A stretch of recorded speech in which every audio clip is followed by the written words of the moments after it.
Well, now to that horrifying ramming and stabbing terror attack outside the Jewish synagogue in Manchester that I spoke about earlier. 2 people killed by a British man of Syrian descent. And in the last few hours, the deceased have been named as 53-year-old Adrian Dolby and 66-year-old Melvin Kravitz. Several others were injured in the attack. That, let's be honest, comes as not much of a surprise to anyone, given the increase in anti-Semitism across the UK. So here to discuss this and more, Deakin University Global Islamic Politics Chair, Professor Greg Barton.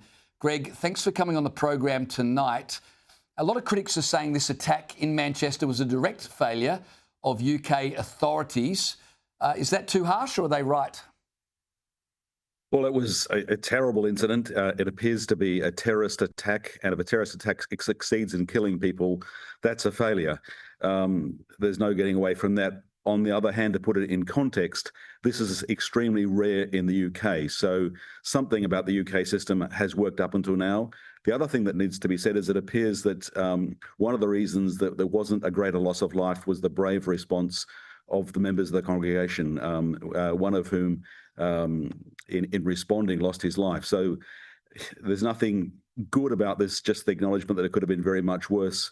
Yes, a terror attack's occurred, or it appears to be a terror attack. Certainly people have lost their lives, and that's a failure. But I don't think it can be simply put into a category of saying that the system has failed completely. I mean, we need to look at what's gone on, what could have been done to stop this. The reason I'm saying this, James, is because when somebody uses a car and a knife on a public space, it's really hard to stop these lone actor attacks. And I just need to recognise that. And I also need to recognise the brave response of people there in the synagogue congregation making a difference. Yeah, the brave response by those at the synagogue is absolutely spot on. The irony of that, of course, Greg, is that I believe at least one of those killed in the attack was there providing security for the synagogue. And if you walk around Sydney, for instance, as I do, outside every synagogue, you'll see members of the synagogue who are providing security for their fellow Jewish people. But you don't see that outside, other organisations where they have to provide security. That the fact they need to do it is an indictment in and of itself. I want to ask you, do you think governments are underestimating the ideological drivers behind these attacks? Do you think governments really understand what's going on? They after everyone, they seem to dismiss it as, we hear lone wolf attack, this was an isolated incident, etc., etc. Do you think they understand there's an ideology behind this stuff? Look, I think, James, that practitioners, police, intelligence officers, community members who work on these issues don't underestimate it. They understand what's going on. There is a danger that the general public, and politicians included, will engage in wishful thinking and say that the days of ISIS and Al-Qaeda is behind us. That's finished, thank heavens. It's no longer a problem. That is wishful thinking. This problem is not going to go away. It's very resilient. And of course, given the troubles the world is in at the moment, the rising levels of anti-Semitism, would be fools to think that the risk hasn't gone up. It has. And as you say, it's members of, in Victoria, they call the community security group, members of the Jewish community, who put their own time and resources into guarding their synagogues and schools. They make a big difference. And it's great that communities do that, but it's a real tragedy that this community has to work so hard at keeping themselves safe.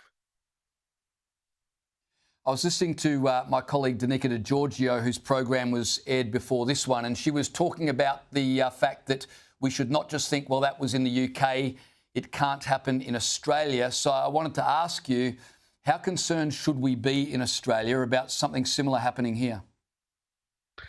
I'm sure that members of the community security group and others will be doubling efforts as best they can.